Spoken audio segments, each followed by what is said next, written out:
ರಾಯಚೂರು ಜಿಲ್ಲೆಯ ಪತ್ರಿಕಾ ಮಾಧ್ಯಮ ಹಾಗೂ ದೃಶ್ಯ ಮಾಧ್ಯಮದ ಸ್ನೇಹಿತರೆ, ಪತ್ರಿಕಾ ಮಾಧ್ಯಮದವ್ರದ್ದು ಮುಗಿಸ್ತೀವಿ ಸರ್, 10 ನಿಮಿಷ ಆಮೇಲೆ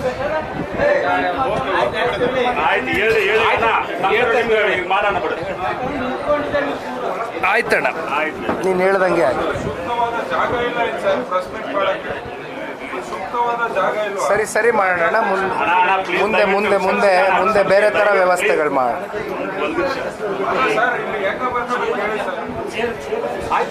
ಮಾತಾಡೋದಣ್ಣ, ಆಯಿತು. ಆಫ್ಟರ್ ರೆಕಾರ್ಡ್ ಮಾತಾಡೋಣ. ಎಲ್ಲ ನನ್ನ ಆತ್ಮೀಯ ಪತ್ರಿಕಾ ಮಾಧ್ಯಮ ಹಾಗೂ ದೃಶ್ಯ ಮಾಧ್ಯಮದ ಸ್ನೇಹಿತರೆ, ಜನರೊಂದಿಗೆ ಜನತಾದಳ ಕಾರ್ಯಕ್ರಮದ ಹಿನ್ನೆಲೆಯಲ್ಲಿ ಈಗಾಗಲೇ ರಾಜ್ಯ ವ್ಯಾಪ್ತಿ ಬಹುತೇಕ ಜಿಲ್ಲೆಗಳು, ಹಲವಾರು ತಾಲೂಕುಗಳಿಗೆ ಮೊದಲನೇ ಹಂತದಲ್ಲಿ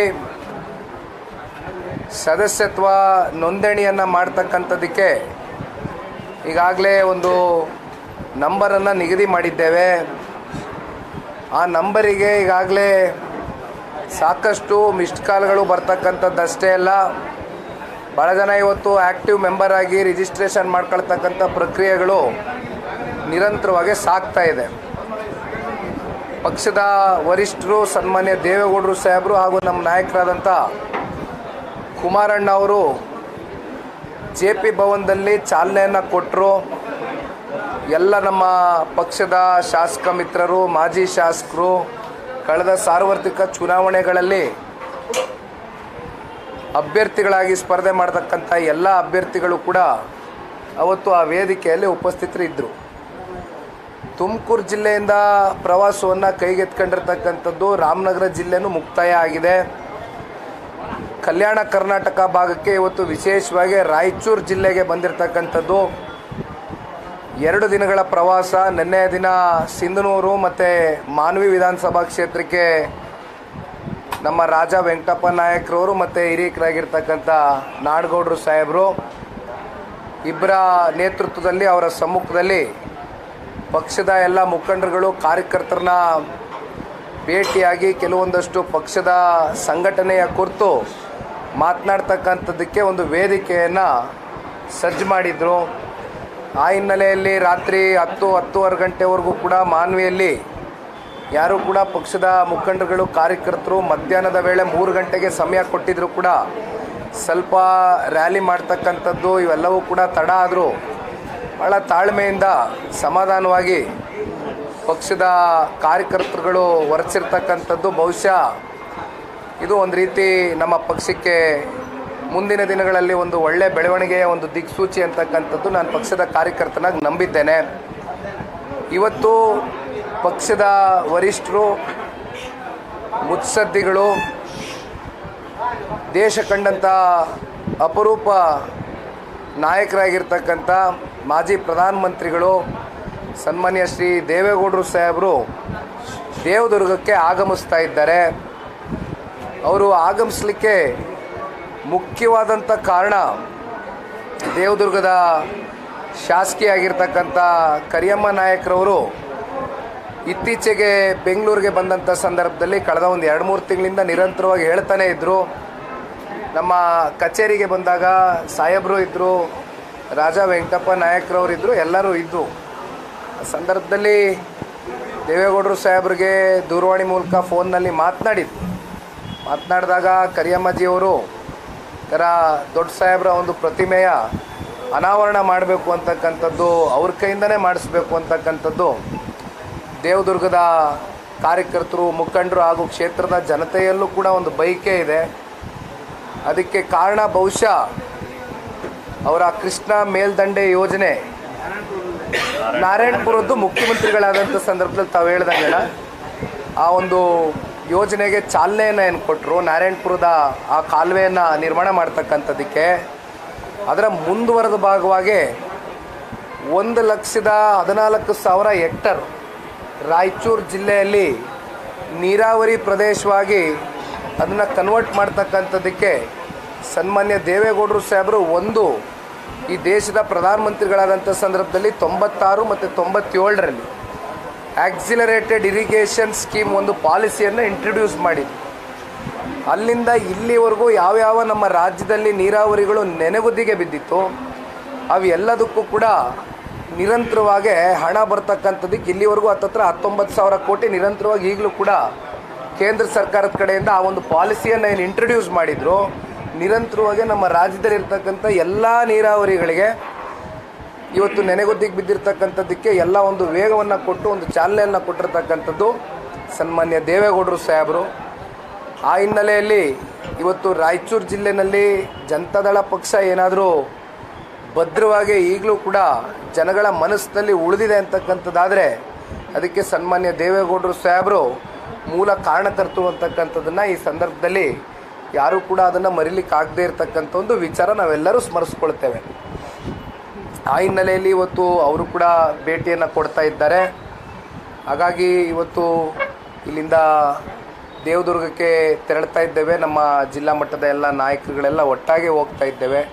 ಅವ್ರನ್ನ ಸ್ವಾಗತವನ್ನು ಕೋರಲಿಕ್ಕೋಸ್ಕರ ಬಹುಶಃ ಸಹಸ್ರಾರು ಸಂಖ್ಯೆಯಲ್ಲಿ ಇವತ್ತು ದೇವದುರ್ಗ ತಾಲೂಕಿನ ಪ್ರತಿಯೊಬ್ಬ ಜನಗಳು ಕೂಡ ಇವತ್ತು ಅವ್ರನ್ನ ಭಾಳ ತುಂಬ ಹೃದಯದಿಂದ ಸ್ವಾಗತ ಕೋರ್ತಕ್ಕಂಥದ್ದಕ್ಕೆ ಕಾಯ್ತಾ ಇದ್ದಾರೆ ಅಂತಕ್ಕಂಥದ್ದು. ಕರಿಯಮ್ಮನವರು ಕೂಡ ಈಗ ತಾನೇ ಬೆಳಗ್ಗೆ ಬಂದು ವಿಷಯ ತಿಳಿಸಿ ಹೋಗಿದ್ದಾರಣ.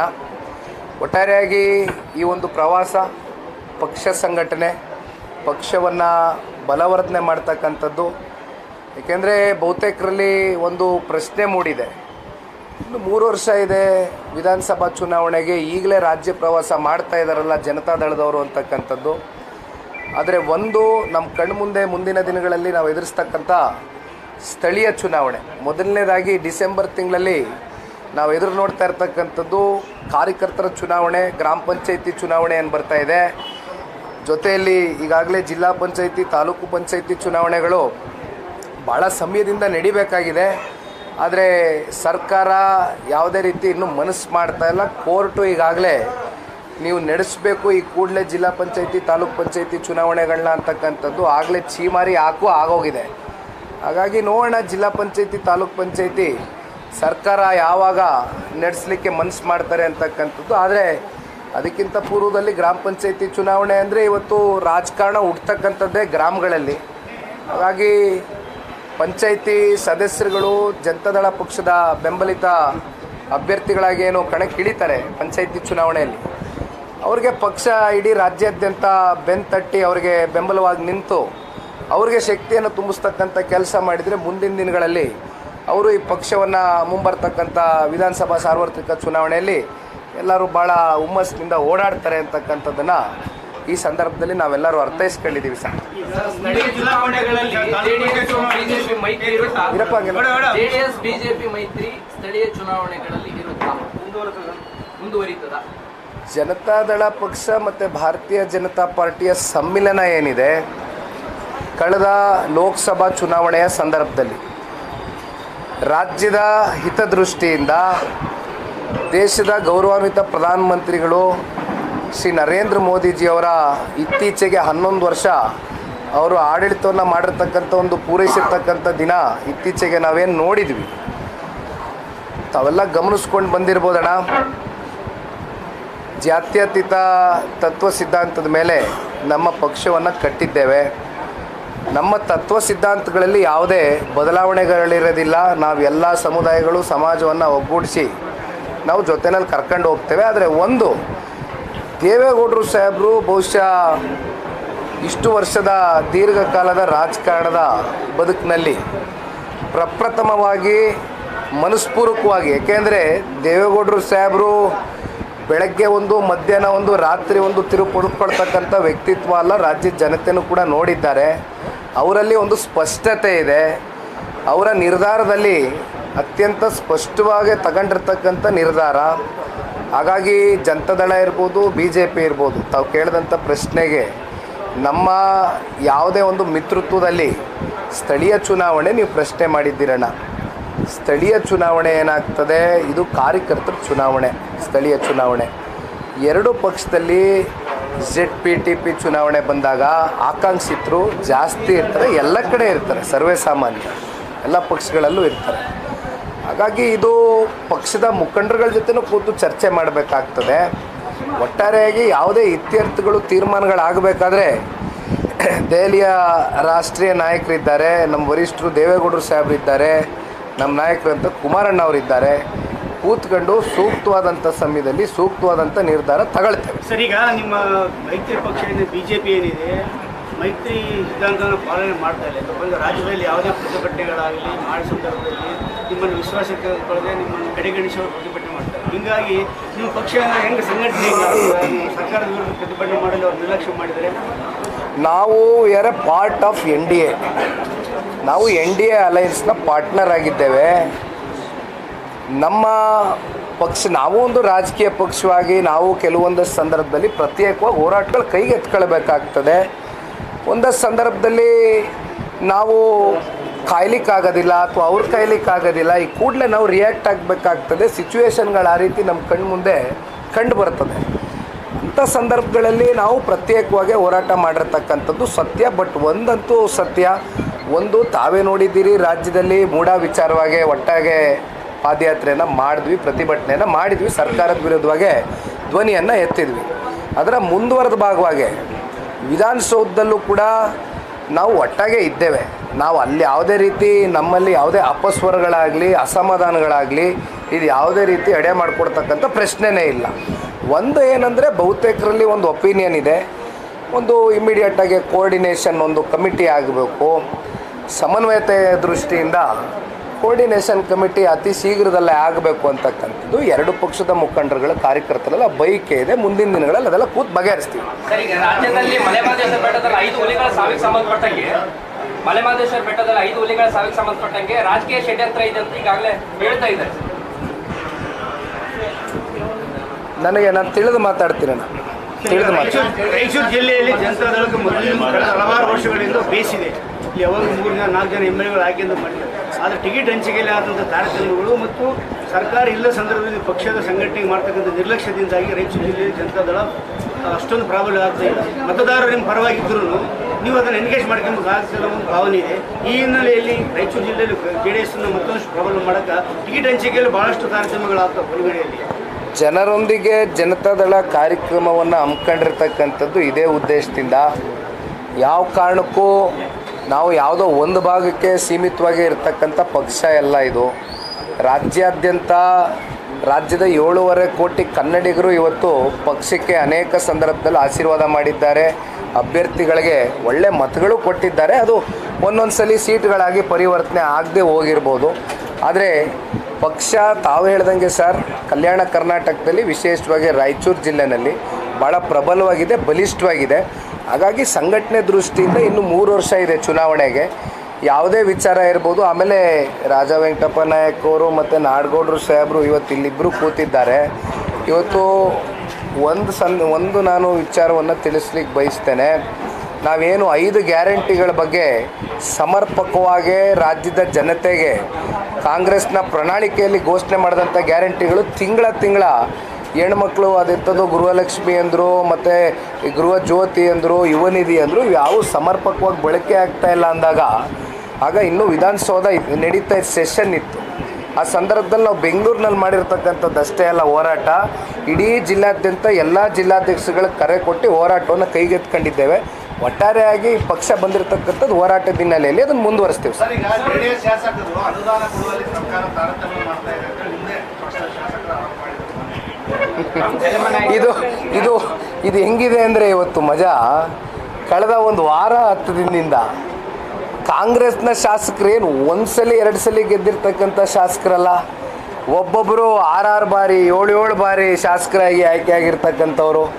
ಅವರೇ ಇವತ್ತು ಬೇಸತ್ತಿ ಆಡಳಿತ ಪಕ್ಷದಲ್ಲಿರ್ತಕ್ಕಂಥ ಸ್ವಪಕ್ಷೀಯರೇ ಇವತ್ತು ನಾವು ಹೆಂಗೆ ಜನ ನಮಗೆ ಮತ ನೀಡಿದ್ದಾರೆ, ನಾವು ಹೆಂಗೆ ಹೋಗಿ ಓಟ್ ಕೇಳೋದು, ಜನ ನಮ್ಮನ್ನು ನಂಬಿ ಇಷ್ಟೆಲ್ಲ ಓಟಾಗಿ ಗೆಲ್ಸವ್ರೆ, ಏನೋ ಕಾಂಗ್ರೆಸ್ ಮೇಲೆ ಪಾಪ ಜನ ಭರವಸೆ ಇಟ್ಟವ್ರೆ, ನಾವು ಹೆಂಗೆ ಅವ್ರಿಗೆ ಉತ್ತರ ಕೊಡೋದು, ಮಖ ತೋರಿಸೋದು. ಇಲ್ಲಿ ನಮ್ಗೆ ಯಾವುದೋ ಒಂದು ರಸ್ತೆಗಳು ಮಾಡಿಸ್ಲಿಕ್ಕೆ ಆಗ್ತಾಯಿಲ್ಲ, ಚರಂಡಿ ವ್ಯವಸ್ಥೆ ಮಾಡಿಸ್ಲಿಕ್ಕೆ ಆಗ್ತಾಯಿಲ್ಲ, ಶಾಲಾ ಕಟ್ಟಡಗಳು ಕಟ್ಟಲಿಕ್ಕೆ ಆಗ್ತಾಯಿಲ್ಲ, ಆಸ್ಪತ್ರೆಗಳಲ್ಲಿ ಕನಿಷ್ಠ ಪಕ್ಷ ಕಟ್ಟಡ ಕಟ್ಟದಿರಲಿ ಇವತ್ತು ಡಾಕ್ಟ್ರುಗಳಿಗೆ ಸಂಬಳ ಕೊಡಲಿಕ್ಕೆ ಸರ್ಕಾರದ ಕಡೆಯಿಂದ ಆಗ್ತಾಯಿಲ್ಲ. ಇಂಥ ಪರಿಸ್ಥಿತಿಲಿ ನಾವಿದ್ದೀವಿ ಅಂತ ಇದು ಒಂದು ಭಾಗ. ಮತ್ತು ಪಾಪ ಇನ್ನೊಬ್ರು ಹೇಳ್ತಾರೆ, ಈ ವಸತಿ ಇಲಾಖೆಯಲ್ಲಿ ಮಂತ್ರಿಗಳಿಗೆ ಅವರ ಪಕ್ಷದ ಶಾಸಕರು ಹೋಗಿ ಭೇಟಿ ಮಾಡಿ ಅರ್ಜಿ ಕೊಟ್ಟರೆ ನನಗೆ ಈ ಥರ ವಸತಿ ಒದಗಿಸ್ಕೊಡಿ ಅಂತ, ಅವ್ರನ್ನ ಪಾಪ ಹೇಳೋರು ಕೇಳೋರು ಯಾರೂ ಇಲ್ಲ. ಅದೇ ಪಾಪ ಯಾರೋ ಮಧ್ಯವರ್ತಿಗಳನ್ನ ಹಿಡ್ಕೊಂಡು ಅವ್ರ ಕ್ಷೇತ್ರದವರು ಕೆಲವೊಂದಷ್ಟು ಪಂಚಾಯತಿ ಮೆಂಬರ್ಗಳು ಹೋದ್ರಂತೆ. ಅವ್ರು ಯಾವುದೋ ಕಾಂಟ್ಯಾಕ್ಟಲ್ಲಿ ಅದೊಂದು ನೆಟ್ವರ್ಕ್ಗಳಿರ್ತಾವಲ್ಲ ಪಾಪ, ಡೀಲರ್ಸ್ದೊಂದು ನೆಟ್ವರ್ಕ್ ಇದೆ ಸರ್ಕಾರದಲ್ಲಿ, ನೇರವಾಗಿ ಮಾಡೋಕ್ಕಾಗಲ್ವಲ್ಲ, ಬ್ರೋಕರ್ ಇಡಬೇಕಲ್ಲ ಮಧ್ಯದಲ್ಲಿ. ಅವನಿಗೊಂದು ಬ್ರೋಕರೇಜು, ಮಿನಿಸ್ಟ್ರಿಗೊಂದು ಪರ್ಸೆಂಟೇಜು, ಇನ್ನು ಪಾಪ ಯಾರ್ಯಾರೋ ಪಾಲ್ದಾರರುಗಳು ಇರ್ತಾರೆ ಬಿಡಿ. ಅಂತಿಮವಾಗಿ ಇಲ್ಲಿ ಯಾರ್ಯಾರು ಫಲಾನುಭವಿಗಳಾಗಿ ಗುರುತಿಸ್ಕೊಳ್ಬೇಕಾಗ್ತದೆ, ಅವ್ರಿಗೆ ಫಲ ಸಿಕ್ತಿರೋ ಅವ್ರು ಬೀದಿ ಪಾಲಾಗ್ತಾ ಇದ್ದಾರೆ. ಇವತ್ತು ನಿಂಥ ಪರಿಸ್ಥಿತಿ ಸರ್ಕಾರ ನಡೀತಾ ಇದೆ. ಹಾಗಾಗಿ ನಮ್ಮ ಶಾಸಕರೇನು ಹೆಚ್ಚಾಗಿ ನಿರೀಕ್ಷೆಗಳೇನು ಇಟ್ಕೊಂಡಿಲ್ಲ, ಸರ್ಕಾರದ ಕಡೆಯಿಂದ ಅನುದಾನ ಬರುತ್ತೆ ಅಂತ. ಅವರು ವೈಯಕ್ತಿಕವಾಗಿ ಅವ್ರ ಹೋರಾಟ 24 ತಾಸು ಜನಗಳ ಮಧ್ಯೆ ಇದು ಕೆಲಸ ಮಾಡ್ತಾ ಇದ್ದಾರೆ. ನಿನ್ನೆ ರಾಜಣ್ಣ ಅವರು ಒಂದು ಹೇಳಿಕೆ ಕೊಟ್ಟಿದ್ದಾರೆ, ಏನಾದರೂ ಸೆಪ್ಟೆಂಬರ್ನಲ್ಲಿ ರಾಜಕೀಯ ಸುನಾಮಿ ಸೃಷ್ಟಿಯಾಗ್ತದೆ, ಇದ್ರ ಬಗ್ಗೆ ಏನು ಹೇಳ್ತೀವಿ? ರಾಜಣ್ಣ ಅವರು ಅಷ್ಟೇ ಅಲ್ಲ, ಸಾಕಷ್ಟು ಜನ ಕಾಂಗ್ರೆಸ್ನ ಮಂತ್ರಿಮಂಡಲದಲ್ಲಿರ್ತಕ್ಕಂಥ ಹಿರಿಯ ಮಂತ್ರಿಗಳು ಬಹುಶಃ ಮುಂದೆ ಅದು ಏನೇನು ಅಲ್ಲೋಲ ಕಲ್ಲೋಲ ಆಗ್ತದೋ ಈ ರಾಜ್ಯದಲ್ಲಿ, ಸರ್ಕಾರದ ಒಳಗಡೆ ಏನು ಹಲವಾರು ಭಿನ್ನಾಭಿಪ್ರಾಯಗಳು, ಹಲವಾರು ತಂಡಗಳು ಒಳಗಡೆನೆ ಬುಗಲೆದ್ದಿದೆಯಲ್ಲ, ಮುಂದೆ ಅದು ಏನೇನಾಗ್ತದೋ ಏನೋ ಕಾದು ನೋಡೋದನ್ನ. ನಾನು ಅದ್ರ ಬಗ್ಗೆ ಈಗೇನು ಚರ್ಚೆ ಮಾಡೋದು. ಸಿಎಂ ಅವರು ಹೋದ ಅವಧಿಗಿಂತಲೂ ಈ ಅವಧಿಯಲ್ಲಿ ಬದಲಾಗಿದ್ದಾರೆ, ಮತ್ತೆ 3 ಪವರ್ ಸೆಂಟರ್ಗಳಿದ್ದಾವೆ ಅಂತೇಳಿ ಹೇಳಿದ್ದಾರೆ ಸರ್. ಸೊ ಯಾವ ರೀತಿ ಬದಲಾಗಿದ್ದಾರಂತೆ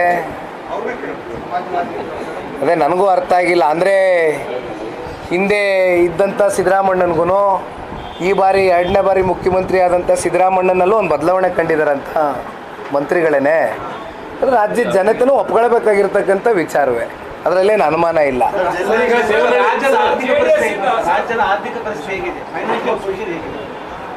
ಈಗ ಇತ್ತೀಚೆಗಷ್ಟೇ ಸನ್ಮಾನ್ಯ ಈ ರಾಜ್ಯದ ಮುಖ್ಯಮಂತ್ರಿಗಳು, ಆರ್ಥಿಕ ಸಚಿವರು, ಆರ್ಥಿಕ ತಜ್ಞರು ಸಿದ್ದರಾಮಣ್ಣ ಅವರು 4.5 ಲಕ್ಷ ಕೋಟಿ ದೊಡ್ಡ ಗಾತ್ರದ ಬಡ್ಜೆಟನ್ನು ಕೊಟ್ಟಿದ್ದೇನೆ ಅಂತಕ್ಕಂಥದ್ದು ಹೇಳಿದರು.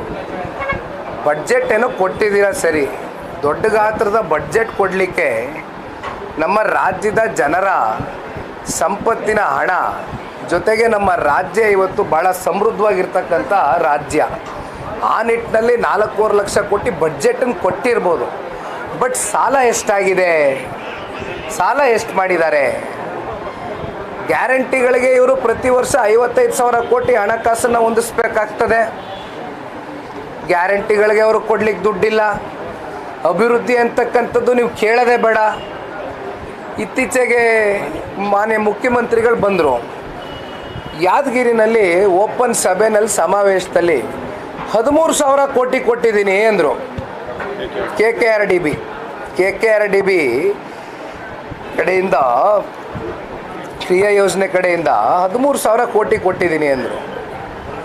13,000 ಕೋಟಿ ಕೊಟ್ಟಿದ್ರೆ ಅದಕ್ಕೆ ಒಂದು ವೈಟ್ ಪೇಪರಲ್ಲಿ ಇವತ್ತೇನಾದ್ರೂ ಅದನ್ನು ಹೊರಡಿಸ್ಲಿಕ್ಕೆ ಸಾಧ್ಯವಾ? ಎಲ್ಲೋಗಿದೆ 13,000 ಕೋಟಿ? ಯಾವ 13,000 ಕೋಟಿ? ಎಷ್ಟು ಸಾವಿರ ಕೋಟಿ? ಹೊರಡಿಸಿ ಒಂದು ಶ್ವೇತಪತ್ರ ನಿಮ್ಮ ಹತ್ರ ಇರಬೇಕಲ್ವಾ? ಎಲ್ಲಿ ಯಾವ ರಸ್ತೆ ಅಭಿವೃದ್ಧಿ ಕೊಟ್ಟಿದ್ದೀರಿ?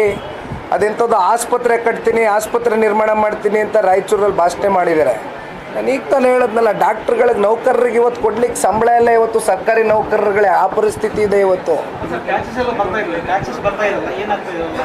ನನಗೇನು ಗೊತ್ತಣ್ಣ, ಸರ್ಕಾರ ನಡೆಸ್ತಾ ಇರೋರು ಅವರು, ಮುಖ್ಯಮಂತ್ರಿಗಳು ಹೇಳಬೇಕು.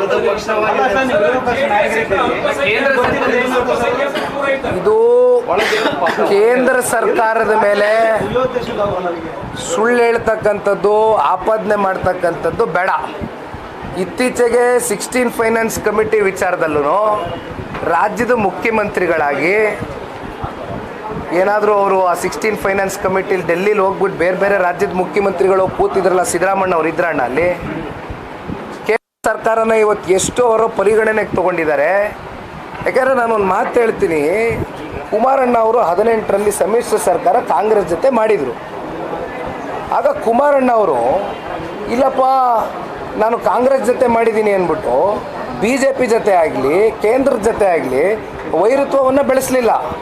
ಅದ್ರ ಬದಲಾಗಿ ಪ್ರೀತಿ ವಿಶ್ವಾಸದಿಂದ ಒಂದು ಹೊಂದಾಣಿಕೆಯಿಂದ ಹೋದ್ರು. ಇಂಟರ್ನಲ್ಲಿ ಅವ್ರು ಹೋದ್ರು, ಕೂತ್ಕೊಂಡ್ರು, ನಮ್ಮ ರಾಜ್ಯಕ್ಕೋಸ್ಕರ ಕೊಡಿ ಅಂದರು. ಏನು ವೈಯಕ್ತಿಕವಾಗಿ ಹೋದಂಥವ್ರಲ್ವಲ್ಲ ಕುಮಾರಣ್ಣ ಅವರು. ಅದೇನಾದರೂ ತೋರಿಸಿದಾರಾ?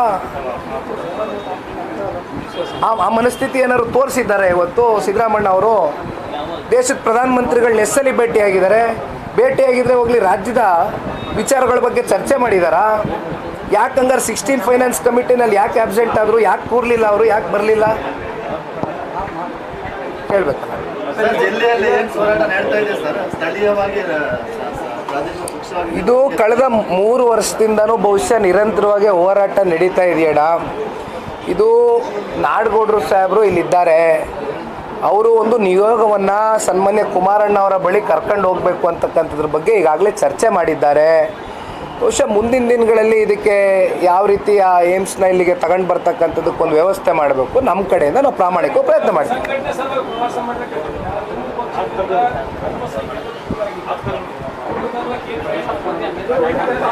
ನಾವು ಯಾರನ್ನೂ ದೂರ ಮಾಡಿಲ್ಲಣ್ಣ. ಬಿಜೆಪಿ ಜೊತೆಗೆ ಸೇರಿಕೆ ದೂರ ಆಗಿದ್ದಾರೆ. ನಮ್ಮದು ಜಾತ್ಯತೀತ ಮನಸ್ಥಿತಿ. ನಾವಂತೂ ಯಾರನ್ನೂ ದೂರ ಮಾಡಲ್ಲ. ಜೊತೆಯಲ್ಲಿ ನಾವು BJP ಜೊತೆ ಕೈ ಜೋಡಿಸಿರ್ಬೋದು, ಆದರೆ ನಮ್ಮ ತತ್ವ ಸಿದ್ಧಾಂತ ನಾವು ಮಾರಾಟಕ್ಕಿಟ್ಟಿಲ್ಲ. ತಗೊಳ್ಳೋಣ, ವಿಶ್ವಾಸಕ್ಕೆ ತಗೊಳ್ಳೋಣ, ಸಮಯ ಬರುತ್ತೆ. ಕುಮಾರಸ್ವಾಮಿ ಕೇಂದ್ರ ಮಂತ್ರಿಯಾಗಿ ಕರ್ನಾಟಕ ಏನು ಮಾಡಿಲ್ಲ ಅಂತ ವಿರೋಧ ಪಕ್ಷ ಅಯ್ಯೋ ರಾಮ. ಈಗ ಇಲ್ಲಿ ನಿಮಗೆ ಜೋಳದ್ದು ಕತೆ ಏನಾಗಿದೆಯಣ್ಣ? ಏನಾಗಿದೆ? ಖರೀದಿ ಕೇಂದ್ರ ಓಪನ್ ಮಾಡಿದಾರಾ? ಎಷ್ಟು ಖರೀದಿ ಮಾಡಿದ್ದಾರೆ ಜೋಳ? ಓಲಿ ಒಂದು ಟ್ರಾನ್ಸ್ಪೋರ್ಟ್ ಆಗಲಿ, ಒಂದು ಗೋಡೌನ್ ಆಗಲಿ ಏನಾದರೂ ಕಟ್ಟಿ ಒಂದು ವ್ಯವಸ್ಥೆ ಮಾಡಿದಾರಾ?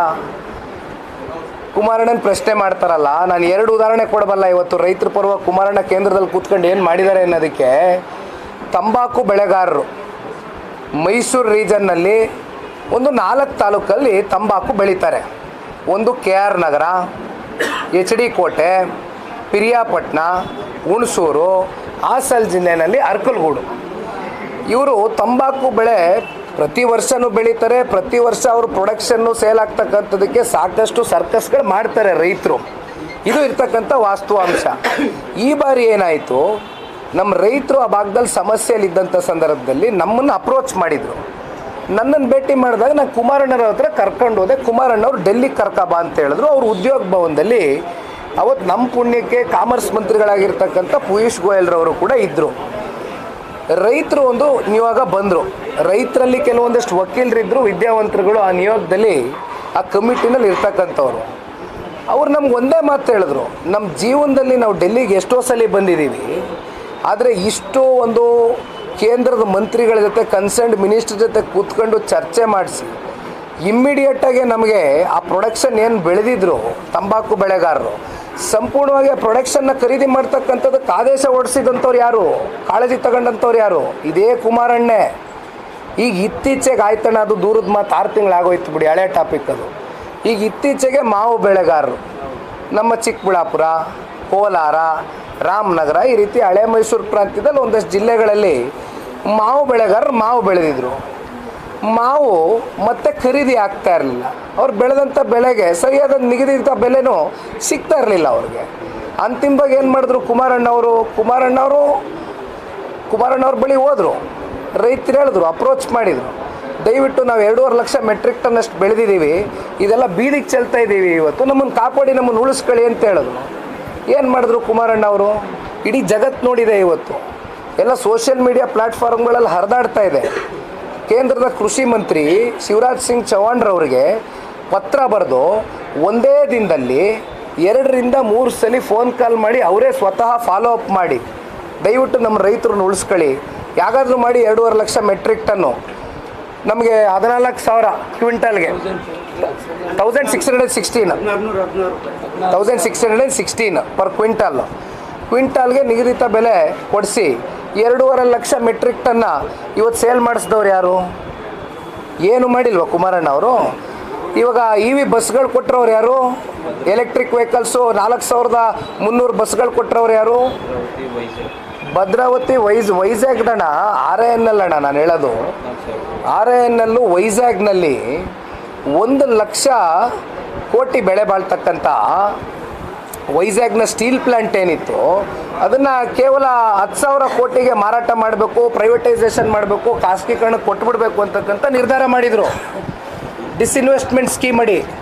ಬಟ್ ಕುಮಾರಣ್ಣ ಅವ್ರು ಏನು ಮಾಡಿದ್ರು, ಆರ್ಥಿಕ ಸಚಿವರು ನಿರ್ಮಲಾ ಸೀತಾರಾಮನ್ ಜಿ ಅವ್ರನ್ನ ಭೇಟಿ ಮಾಡಿದರು, ಆಂಧ್ರ ಪ್ರದೇಶದ ಮುಖ್ಯಮಂತ್ರಿಗಳು ಚಂದ್ರಬಾಬು ನಾಯ್ಡು ಅವ್ರನ್ನ ಕರ್ಕೊಂಡು ಹೋದರು, ಕೂರಿಸಿ ಮಾತಾಡಿ 11,440 ಕೋಟಿ ರೂಪಾಯಿ ವೆಚ್ಚವನ್ನು ಕೊಟ್ಟು ಇನಿಷಿಯಲಿ ಟು ಸ್ಟಾರ್ಟ್ ಆಫ್. ಇವತ್ತು ಅಲ್ಲಿ ಎಷ್ಟೋ ಜನ ಬಡ ಕುಟುಂಬಗಳು ಕುಮಾರಣ್ಣ ಅವ್ರ ಹೆಸರಲ್ಲಿ ಬದುಕ್ತಾ ಇದ್ದಾರೆ ಇವತ್ತು. ಆಮೇಲೆ ಈಗ ಭದ್ರಾವತಿ ಇವೆಲ್ಲವೂ ಕೂಡ ಕುಮಾರಣ್ಣ ಅವರು ಈಗಾಗಲೇ ದೃಢವಾಗಿ ನಿರ್ಧಾರ ಮಾಡಿದ್ದಾರೆ. ಇಲ್ಲಿ ಮತ್ತೆ ಅವರು ಆರ್ಥಿಕ ಸಚಿವರಿಗೆ ಒತ್ತಡವನ್ನು ಹೇರಲಿಕ್ಕಿಂತ ಅವ್ರನ್ನಲ್ಲಿ ಇರ್ತಕ್ಕಂಥ ಅವ್ರ ಇಲಾಖೆಯಲ್ಲಿ ಬರ್ತಕ್ಕಂಥ ಸೇಲ್ ಇರ್ಬೋದು, NMDC ಇರ್ಬೋದು, ಇವೆಲ್ಲ ಇಲಾಖೆಗಳಲ್ಲಿ ಇವೆಲ್ಲ ಆರ್ಥಿಕವಾಗಿ ಸದೃಢವಾಗಿರ್ತಕ್ಕಂಥ ಇಲಾಖೆಗಳು. ಹಾಗಾಗಿ ಅದು ಕೂಡ ಮಾಡ್ತೇವೆ, 1,000 ಕೋಟಿ ಇನ್ವೆಸ್ಟ್ಮೆಂಟ್ ಮಾಡಬೇಕು. ರಾಯಚೂರು ಜಿಲ್ಲೆಯಲ್ಲಿ ಮೀಸಲು ಕ್ಷೇತ್ರದ 3 ಪಕ್ಷಗಳು ಸಾಮಾಜಿಕ ನ್ಯಾಯದ ಆಧಾರದಲ್ಲಿ ಟಿಕೆಟ್ ಕೊಡ್ತಾ ಇಲ್ಲ ಎಂಬುದಿದೆ. ರಾಯಚೂರು ಜಿಲ್ಲೆ ಮೀಸಲು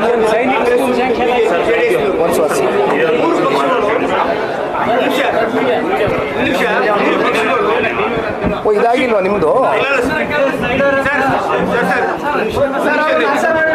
ಅಣ್ಣ ಲೇಟ್ ಆಗ್ಬಿಡುತ್ತೆ. ರಾಯಚೂರಿನಲ್ಲಿ